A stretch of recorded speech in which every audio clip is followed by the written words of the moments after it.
Hashtag no music, no intro. Another episode of hashtag Saints for the podcast coming at you. We are counting down the days to the NFL draft. We are 15 days away, essentially 2 weeks. Ryan and I will be in New Orleans on April 27th.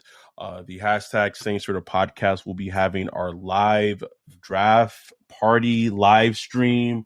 I'm pretty sure we're completely RSVP'd. The max number of people that we're allowed to have there is 20, I believe. And I think we're either at 18 or 19 or maybe even at 20. Only for our Patreons. We're very excited about it. Looking forward to it. And now like we're in this dead period before the draft. There's literal tumbleweeds rolling around in the NFL, just in terms of the news or lack thereof. I did want to mention, so we're recording this Wednesday night, so you'll be listening to this Thursday morning or Thursday or a following day. We'll be recording the prospect matching episode where shout out to my girl Jay. It's kind of become an annual thing we've done on this podcast where we match the athletic profiles that the Saints have gone back and drafted back to 2006. We create an athletic profile for each position, and then we use that profile and match that athletic profile with the incoming prospects of this year's draft class. We did the same thing last year. I believe I'd have to go back and check. Almost every player that was on that list, the Saints drafted, if they weren't a complete match, they were a limited match, which means that that prospect didn't have all their workout numbers, but they matched out on the limited workout numbers that they did put up. And usually last year I did an article. It was great. This year I'm not doing it, bro. Just I don't think I have the energy nor the time or even like slightly the motivation to just do the article with everything we have going on this month. So this is what we're doing. We're recording that episode this weekend. It's going to be up next week. It's going to be a Patreon only episode. So if you're a Patreon, you will have you'll have an idea of who are all the prospects that meets the Saints metrics athletic wise for this upcoming draft. It's kind of like a cheat sheet. And look, let's not bury the lead here. Your girlfriend is a data scientist. She's correct. Not just somebody who's skilled in Excel. She is a data scientist, so she's going to reverse engineer what the Saints been doing all these years, their elected profiles, and then adapt that to the prospects coming up. Man, come on now. Come on. I don't know if I had the idea first, or I don't know which one of us had it first, but it's been a little project we've been doing around draft season for the last 3 years. And this year, I asked her to add RAS scores to the profile matching per position. Next year, we wanted to do it this year, and it kind of came to me later. Next year, we're going to add arm length for certain positions where that's a factor. Defensive tackle, defensive end. Yeah, we got some stuff coming. So let me know, bro. I got the data, bro. I'm a data guy. I'm the data engineer. She's the data scientist. It's a beautiful synergy. So if you want to get that cheat sheet of, I put one tease out there. I put it up there yesterday, and I tweeted it out. The UCLA running back, Zach. Dang it, Beyond said Chardonnay, and that's what I want to call him now. Right? No, that's not his name. Anyway, the UCLA running back is one of the running backs in this draft class that meets all of the running back metrics athletically that the Saints historically has drafted. I put that out there on Twitter. I put it in our Discord. If you want to know more, you got to be a Patreon because that episode's coming within the next couple of days. But that aside, oh man, You know what? I know we don't have like an agenda because there's not a whole bunch to talk about. This I want to start with this. I know Alex Repo listens to our podcast episodes. Can he please respond to one of us of who thought it was a great idea to like tweet out the 2018 Saints draft class a couple of days ago? Bruh. That tweet had me so annoyed. I was just like, who thought this was a great idea? Who's among us thought that was great to put out? Who? It's like, I know they were getting cooked. They were getting cooked. It's like how to close a Super Bowl window. Like that's what they said. Slam that bitch set, bro. Seven shot, Ryan. So draft is approaches. You definitely watched more prospects than I have. Although you were watching them for a while, and then you just stopped. I was just watching Myles Murphy tonight. Okay, I just got a feeling for some reason like Saints gonna draft Myles Murphy, huh? Yeah, got that feeling. I could see it. It would not surprise me in the least. I don't know why. I think I read it somewhere. I was like, let me look at his RAS score. His RAS score like 971. I'm like, yeah. I said, let me look at his tape. And that tape,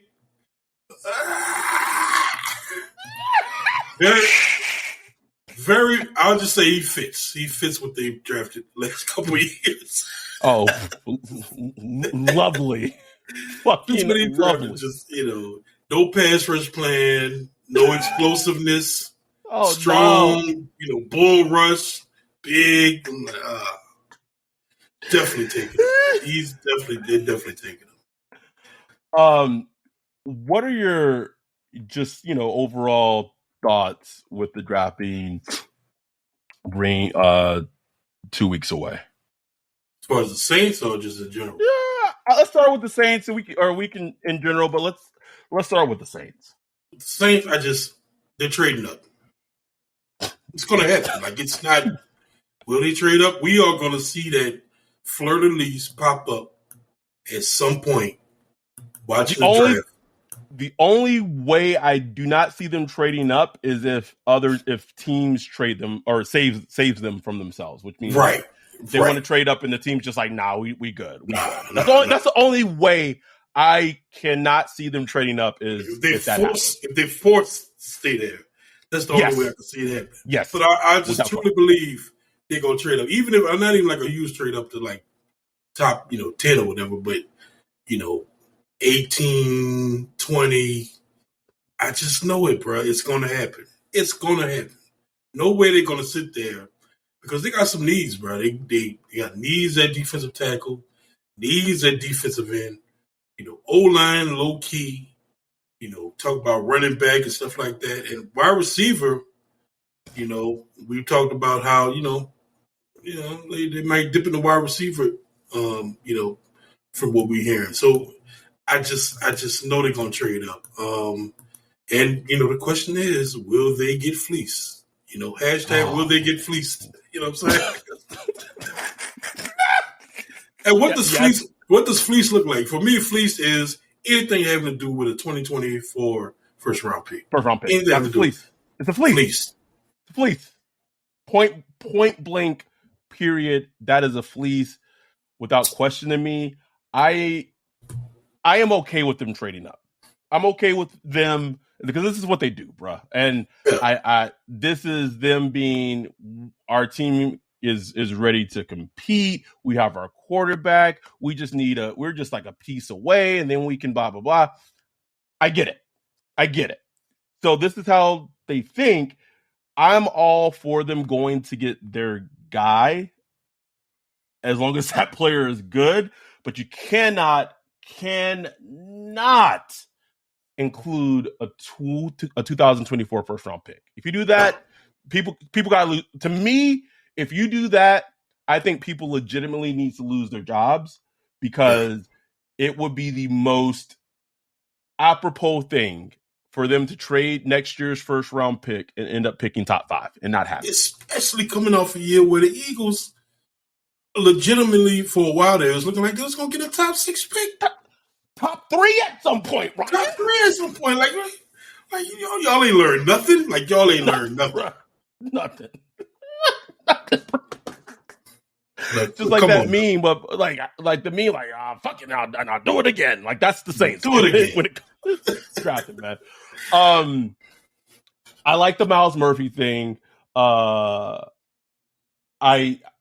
don't know. I had to, the athletic profiling isn't done yet, but even if it was, I wouldn't. But like Keon White or the Georgia Tech guy, kind of just. I haven't watched anything of him. One of our dudes sent me a DM and just like I read it and I was just like, man, sounds like a Saint, man. Like right. Sound like a and Saint.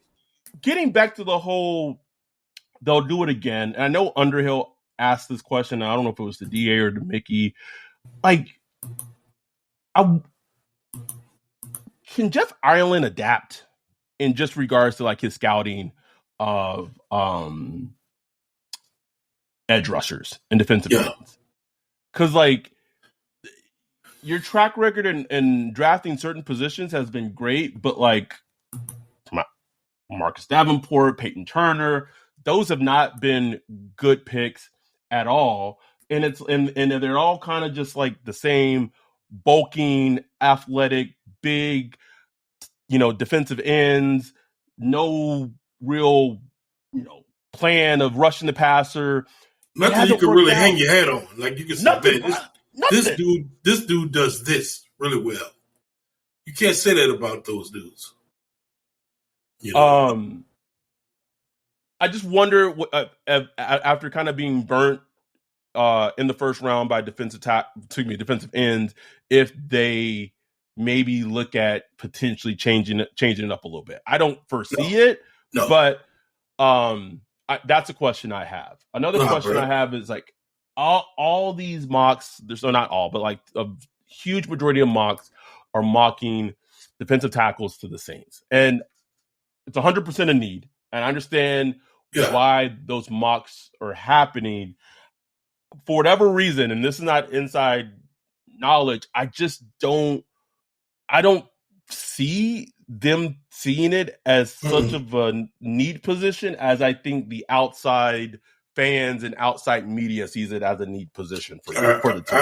I think I somewhat agree. I think they feel like they could, what's that scene from Matrix Reloaded where the architect's like, I know exactly what you're there are levels we're willing to accept or something like that. Like, I think they're willing to accept, like, okay, we're not going to be great at DT, but, we'll figure it out. We'll stick Cam in there, some snaps.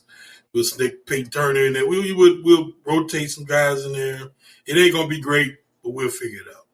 And I think it's like that. Like, I don't think they're going to reach for a defensive tackle because, like, it's thin in this draft, bro. Like, there's a couple guys that are pretty good, but like once you get to the late first round, bro, I mean, you may as well like go for a guy that has like some great athletic profile, in the third round or something, and just take a chance on. Because it's just not there, honestly.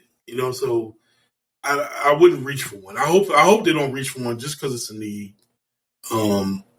But we'll see. We'll see, man. Like we said, we expect them to trade up. I don't know for you, what's the Kancey kid? I mean, he's nice. I don't know if he meets their profile, their prototype. Bro, our dude, Ty Hartley, David has like increasingly has said of Clancy's arm length of how much that has made him like an outlier in regards to like productive short arms, man. Little T-Rex arms, like ooh. Like, let's stop with the Eric Donald stuff. Stop it, please stop with that. That's offensive. Like, don't do that. Don't do this, man. That man is a walking first ballot Hall of Famer. Walking, yeah. Like, do not compare Clancy to him. Could you see them going a surprise pick regarding like the position that no one potentially sees them going. Absolutely. I could see. I mean, Bill Shock would be corner because they don't. It's not a need. Yep. Just the way they move, I could see them doing a DB. I could see them doing an offensive tackle. Like those are really the top two surprises. Yeah, I agree. That I could see. Yeah, I agree, and it wouldn't shock me to. I think my issue and my concern is if they drafted a corner. I am finding a very hard place of where that player is going to get snaps on Sunday.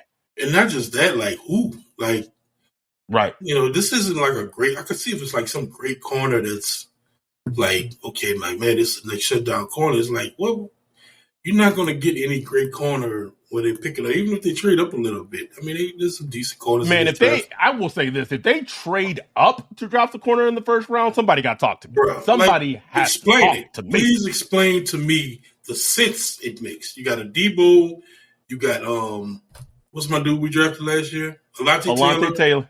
You got, we got Roby still on the roster. You got Lattimore. It's like paying Lattimore big money. It's like make it make sense to me. Buddy. Now, offensive line, whether it be tackle or guard, that makes more sense. It would not be the sexy pick and whatever, but Saints would have gonna cut up. They're gonna cut up. But I would completely understand it. We talked about how Ramczyk's, his health is a concern. His health is going to be a concern between now and he finishes his career. Like that's where his health is.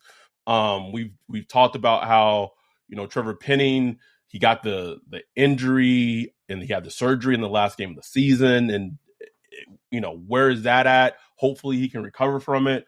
So I would understand any position along the line except for center. I would understand. Right.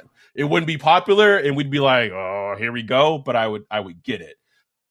Give me a few players, whether they're going to be available by where the Saints are picking or not, or even if they have to trade up to get a player. Give me 4 players you would be happy with them drafting in round 1. I'd be happy with JSN. Yes. I'd be happy with, honestly, any tight end. But, obviously, Mayer, Kincaid, Washington, not in the first round, but I wouldn't mind getting them, like, later. Wait, who was that? Darnell Washington. Washington, okay. Yeah, but not in the first round, I think I am fairly confident he will be there at 40. I am too. Who else? As far as like on defense, probably like I'm not blown away. I'm just not I'm not in love with any defensive player that I've watched. What's the kid? Is it Foskey? Isaiah Foskey from Notre Dame, I believe. Yeah, Notre Dame. Yeah, he has some traits that I can see. He could be a pretty good defensive end in the NFL. Pretty good. I don't think he'll be great. Pretty good. He did get shut down versus Ohio. But I thought like, okay, I could see him with the Saints and I could see him being a pretty good player. So I wouldn't mind him if they drafted him. There's no linebackers in this draft that I like. Well, it's funny because I was about to ask you, and speaking of surprise positions they could draft, I was going to ask you what your thoughts are about potentially them drafting a linebacker. Of how would you the Noah kid? Noah. Kid, where is he from? Georgia? Nolan Smith. Nolan Smith, yeah. Who I drafted in my Lions franchise. Yeah. Yes. Okay. Like he's like a raw piece of athleticism that'll be fun, but I have no idea how good he'll be in the NFL. Like he's a Cardinals type guy. Like just Yo, that's a perfect. That's a perfect. Because he's the type of player where if he goes to the right system, where a defensive coordinator can utilize him and his strengths, he could be a force. Like He could be a force, bro. Pass rush, run defense, everything. But if he goes to he goes to a team like you said, like the Cardinals that don't know how to use, bro, wouldn't it be? I thought I shouldn't even put this out there, bro. The Cardinals trade down the draft, bro. And take it. I can see it. I can see it. Like, y'all ain't learned nothing, huh? Got a new GM, still doing the same shit. Same thing, bro. I'm not gonna say it. I'm only talking about linebacker because I'm gonna give like some breadcrumbs. So there is a linebacker in the draft who is getting first, slotted to go in the first round that meets all the metrics, athletic, like every single athletic metric, linebacker wise that the Saints have drafted, which isn't a lot of linebackers, to be fair, right? So that they haven't drafted like the ones that they have drafted.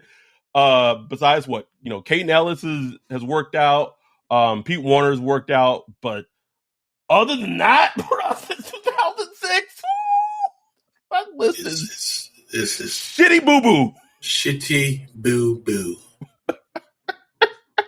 But I'm just getting a breadcrumb that there is a linebacker that meets all their athletic profile, who's expected to go in round one. So Jamar Gibbs is another player that they took that 29. Like, I know the nerds. Why are you definitely running back at first round? Huh? Don't at care. 29, bro. Like, that's a good player. 5 years. Give me straight up. Give me. It's funny. Like, I'm trying not to like do the hive mind thing, but like Gibbs, a player who's on my list, like in that list as well. Michael Mayer. I had to pause. On Michael Myers, bro. Fuck you. I'm going to, bro. On my list. You said Jackson Smith-Njigba on my list. Like, I don't even know if I have any. Like, I would love Bijan, but but he's on my list too. Yeah.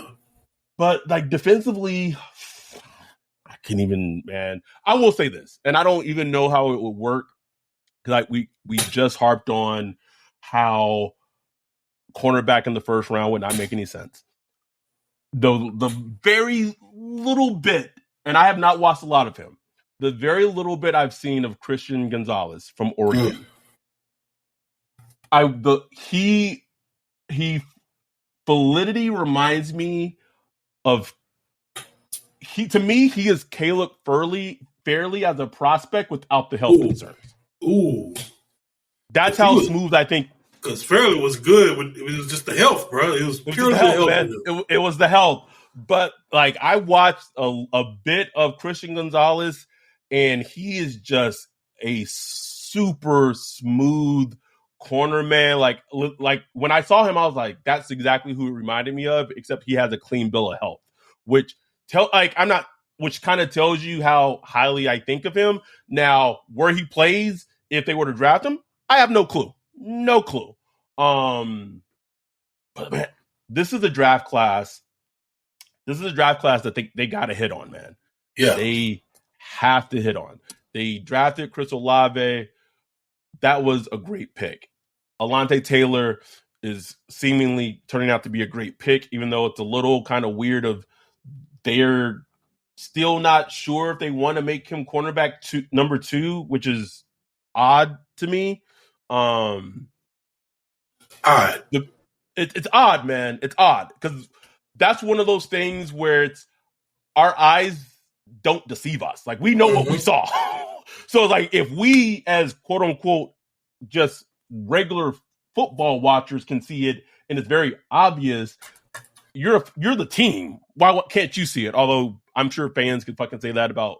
And it's not like we didn't even love the pick when it happened. We had to kind of like look at it for a while, like, oh, and it kind of grew on us. It's like, oh, okay, this is not a bad pick. So, like, what's the problem here?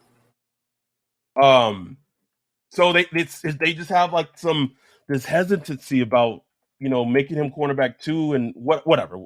But that said, last year's draft class still highly hinges on what Trevor Penning will or will not be, right? That's a big factor in it. But this is such a huge draft class that they have to do well and they have to hit on. Bro, it's crucial, bro. Like, when you look at the salary cap, when you look at how the team is built, the age of the team, its core, like the core of the 2017, 16, 17, 18 core, like it's old now, bro. So they have to replenish that talent. It's so important that they bring in a new young group of players that could become, eventually that new core, That's why I'm hoping they don't go crazy with trades. They got 8 picks in this draft. If they could kind of maintain at least 6 picks to come out of this draft. I know it's a lot to ask, but it maintain at least 6 players. Yeah, that might be a little more realistic. Because they ain't coming away with 8. We know that. No, there's no chance. No chance. What about just in general, anything not specifically Saints related about the draft, but just in general about the draft? One thing I will say, and I didn't believe it, but Hendon Hooker's going round 1. It doesn't make any sense to me. Makes little or no sense to me, but he is going round 1. Do you not like him? I just feel like, even, I know people are saying like the age thing, it's not a big thing. He is coming off he's coming off an ACL tear. And he's coming from an offense that had like almost little, it's not an NFL offense. No, oh hell no. So to me, it's like, I don't know. It's not even, I don't like him. I like him as a prospect. If the Saints hadn't signed Derek Carr, I was on board getting Hendon Hooker at, maybe even as early as 40. It's like dating a girl with a lot of little red flags. It's like, ooh, damn.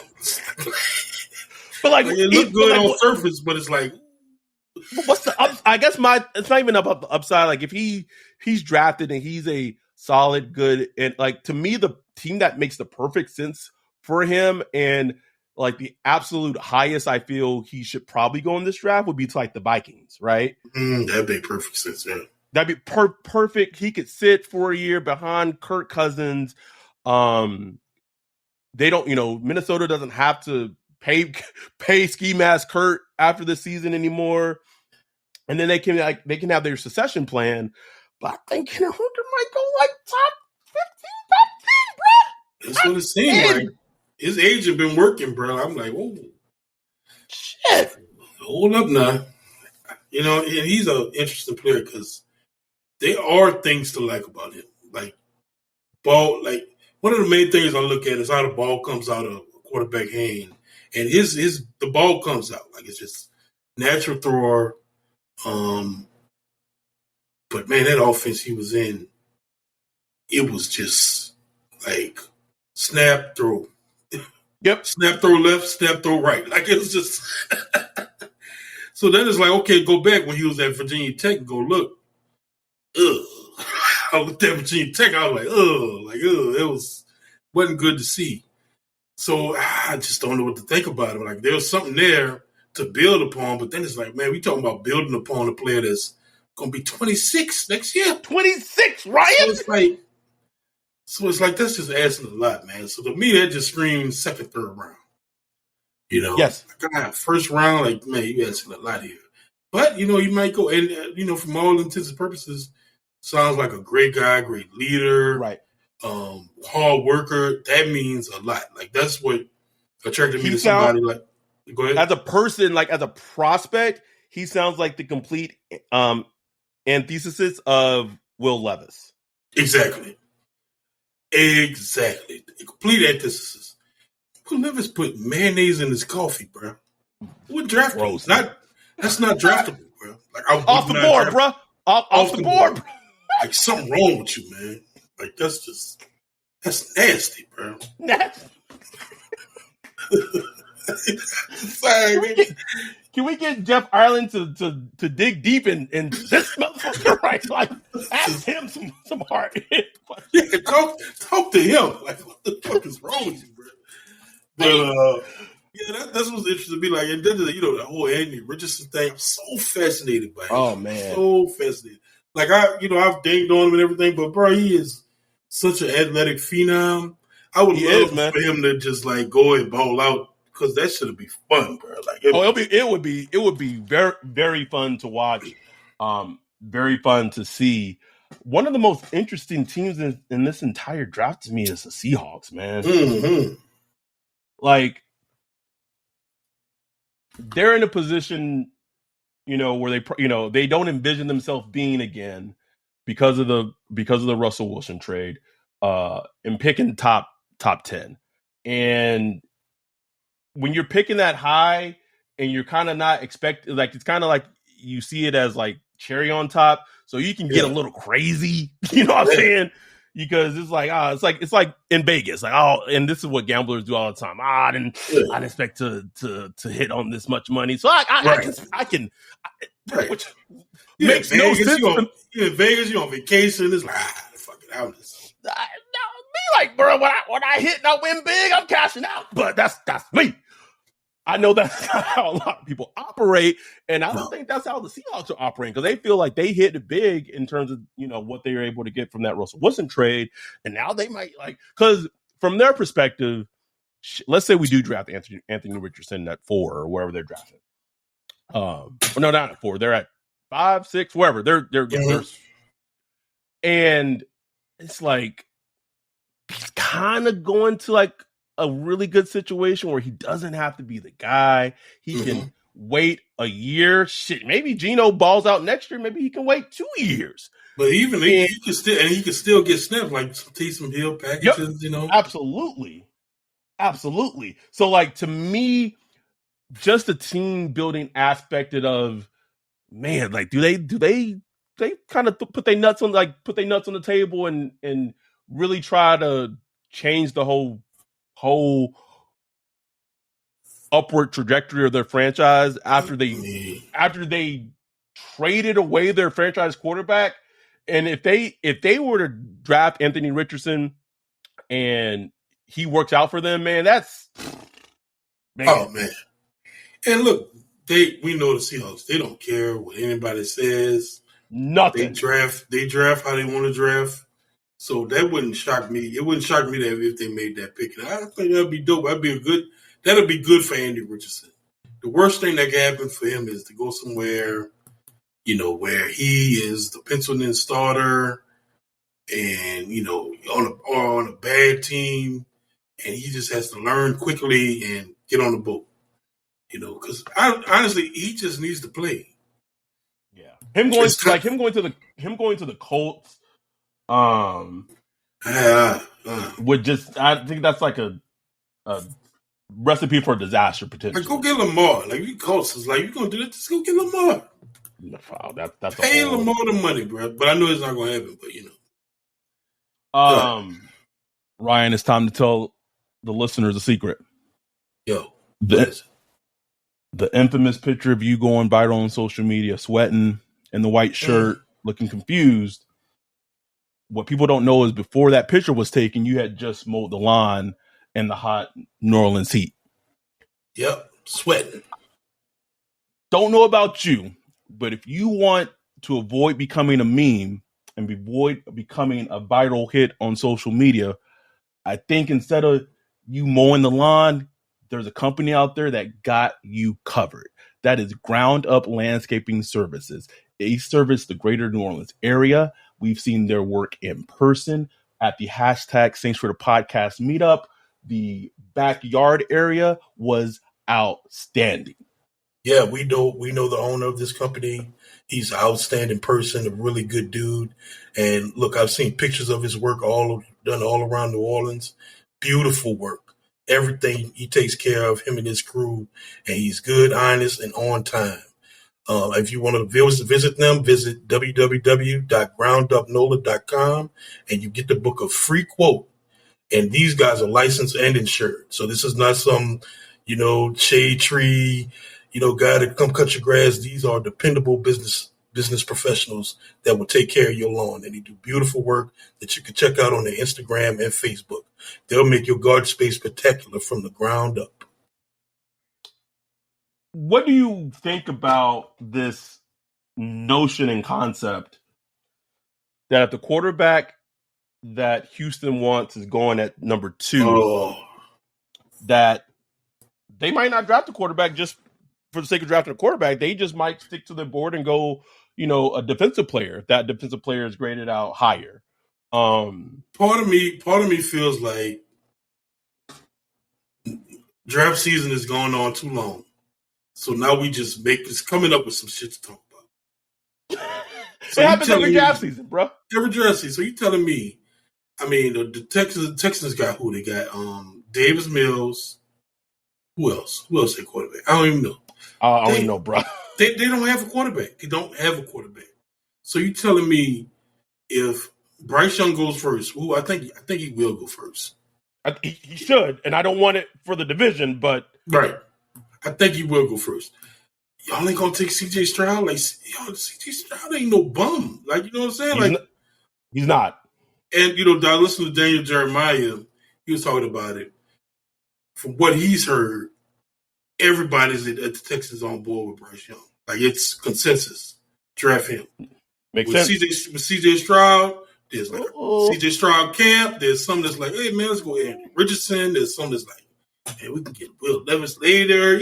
That's what I was gonna present to you. Because if I could present it to you of like, again, it would be predicated a bit working out, right? But like, if they don't have C.J. Stroud high on their board, and they want to go Will Anderson at 2, and they feel like they could get a Will Levis at 12, and maybe the gap between Will Levis and C.J. Stroud on their board prospect wise isn't a huge gap. Not a bad. I mean, I don't. I'm just saying from a team building perspective, I understand it. Right. You just got to be comfortable with it. My only thing is if they had somebody like a Garoppolo or something already on the team, then it's like, okay, I could take that chance. But they don't have anybody, bro. So it's like, it's a risk if you're going to stay in there at 12, or you better have like a trade that you're willing to make to jump up to 6 or whatever to go grab Will Levis or Andy Richardson or something that you can execute, once the players start falling, bro. Because, man, you end up with just coming out with like, some okay defensive players. Because, like, this draft doesn't have like many just blue chip, man, game-changing, franchise-changing defensive players or offensive players for that matter outside of quarterback. So it'll just be one of those situations like, what are y'all doing? Y'all just buying another year? Because, C.J. Stroud, bro, he's not a bum, bro. Like, the dude could throw. There obviously the questions with him about far as like mobility and, second reaction and type of shit like that. But dude could throw. Like, dude could throw, man. If you start there with a quarterback, you already got something to work with. Oh, absolutely. And I think, the best thing that happened in C.J. Stroud's career was that Georgia game. Best thing, bro. Best thing, because at least you've seen, just kind of like with the other Ohio quarterback, with Justin Fields. Like, he was mobile, but he wasn't considered a runner. And then he get to the NFL, he rushed for 1,000 yards, bro. So it's like, what the hell? Where was this? It could be like something you can unlock, It's the inverse of. It's kind of like Justin Herbert, but like different. Right. Exactly. Yep. Because with Hubbard, it was like, what was this? You know what I'm saying? Where was this? We needed to know. Like, I felt we got bamboozled, bro. Bamboozled, bro. Anything else happening NFL wise or draft wise? I mean, yeah, OBJ go to the Ravens. Whatever, bro. Whatever. Aaron Rodgers still out there. One thing that I will find very fascinating in this draft is where Bijan Robinson goes, because that's such a it's going to buck against the trend so much, bro. Nobody knows where. Everybody loves him. Everybody loves him. Nobody knows where he's going to go. And I don't think they do it, and I hope they don't do it because fuck them. But the best place in the team, and I forgot who I was listening to talked about it, but I kind of talked about it a little early. I think it was around the NFL podcast, and I think Greg Rosenthal was talking about it. Like, the Eagles drafting him at 10 would make so much sense, man. Let me tell you what the Eagles do. They gonna do some shit, trade down to like 16 or something, and then take him. But get another pick. Like, is it gonna be some shit where you just like, fuck you, motherfucker. Like, that would be disgusting. just fuck you. Just get more picks off another pick you got off the Saints. Like, whatever, bro. And they still have the other first round pick. So when the Eagles were slotted early in the season to be drafting at that point, having the Saints pick and drafting either at 3, 4, or 5 or wherever it lingered or for the longest time, the buzz back then was that they did not have any intention of staying up that high to draft. Like, they had every intention to trade down. Yeah. When their pick was when their pick from the Saints were higher. I wonder if that was still, that's still the case with them picking at 10. Yeah. I wonder what Jalen Carter goes, right? Like, saw the news reports with him about, Drew Rosenhaus not letting them visit anybody outside the top 10. Like, what, bro? A lot of little red signals going on here. I'm like, what is going on with him? But his tape is good, bro. Like, the dude fucking died. Yeah. Like, that's the thing. You keep going back to the tape. It's like, damn, boy, good. Right? I'll just say this. I've heard that there are some teams who are trying to talk themselves into drafting him at 10. Strictly because of all the character stuff. Like, the whole street racing thing aside, he has not handled any of the pre-draft process well at all. It's been a disaster. Like, out of shape, SEC DL, bro. Out of shape, just all bad. So, like, to me, if you a 5-star defensive lineman coming out of, I mean, you getting recruited as a middle schooler. It's insane. So you just living in a different America. It is different America.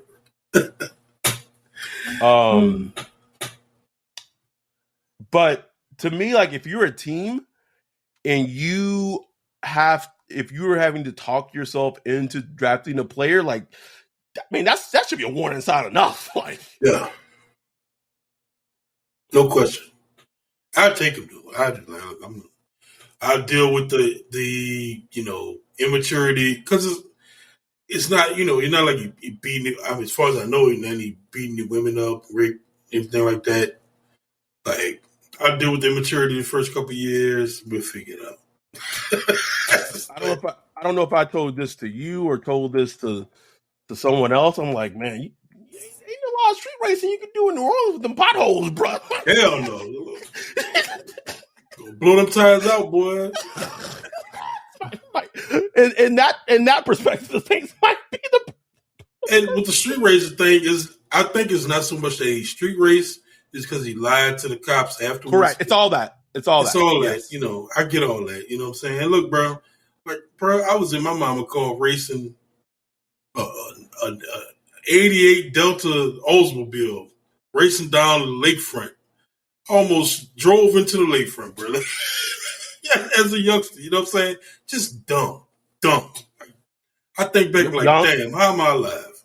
Young, dumb, and full of you know what the the saying goes. I'm telling you, bro. So imagine if you that and you like considered a Olympic level athlete that's going to be a multimillionaire. I couldn't imagine. So I do forgive him a little bit for those trespasses or whatever. But I definitely take him, bro. But it's a risk. It's a risk. We seen like players like Nkemdiche and players like that are super athletic, 5-star style athletes that come out, defensive linemen that just bust, bro. They bust. They get to the league. They get money. Don't do nothing, bro. They bust and they bust hard. Bust hard, like not even like decent. Just gone. Pause.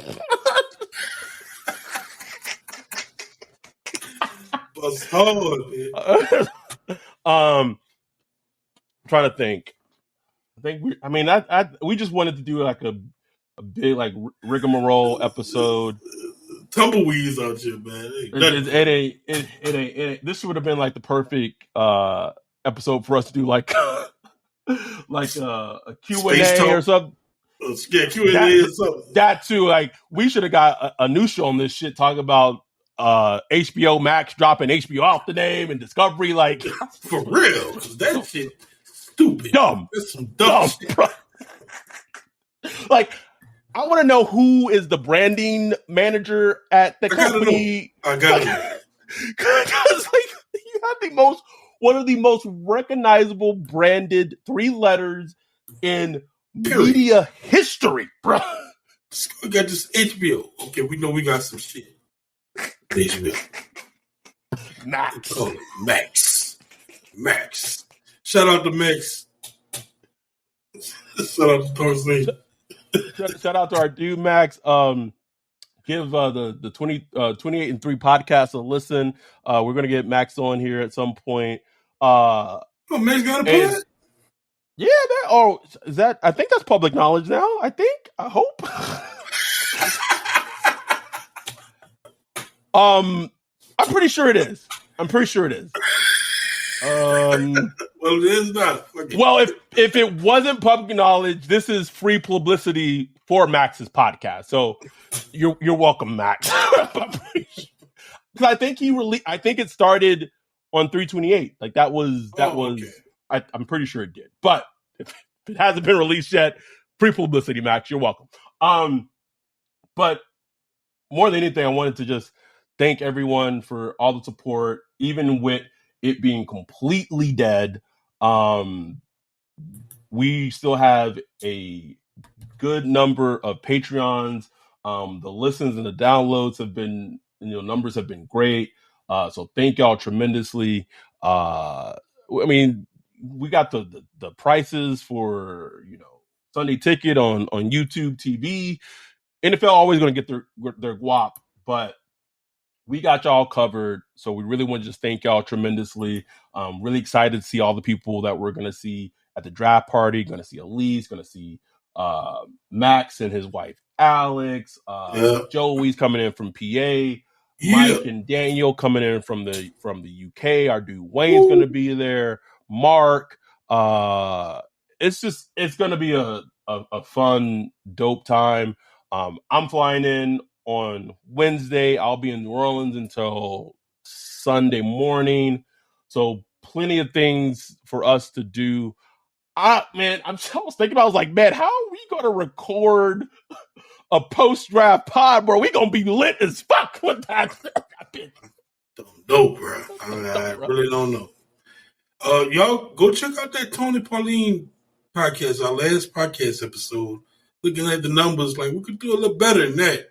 It's a good episode. Tony Pauline, draft analyst for Pro Football Network, dropped some hot takes, some fire knowledge.